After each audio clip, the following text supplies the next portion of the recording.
A chronic hoarder made a mess of his house and caused a 16-year headache for his neighbors. But not anymore. The city finally tore down his house. News 13's Alex Tomlin asked the city what took so long. One bobcat, a work crew, and 2 days was all it took to knock this neighborhood eyesore to the ground.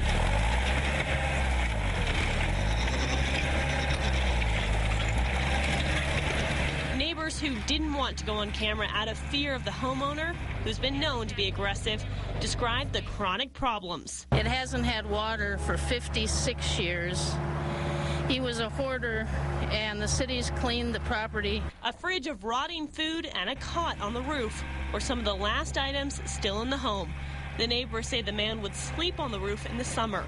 News 13 profiled the house back in 2008 when the city finally got a warrant to go inside. Garbage and thrown out, electronic equipment, tools, clothing, piled up, almost, I'd say a good 6 feet.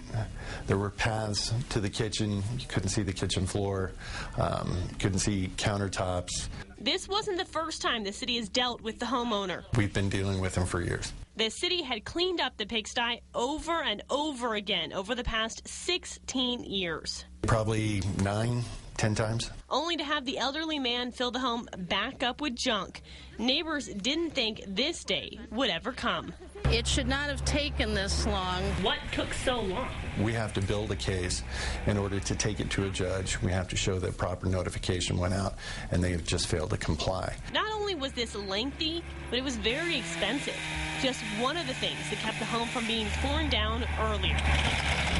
The budget's tight. I would say the total bill will be approximately $13,000.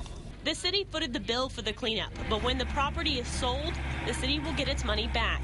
Now that the house is gone, it's a bittersweet victory for the neighborhood. The fact that the gentleman was in the condition he was in, we feel is very sad. We weren't against him personally. Alex Tomlin, KRQE News 13.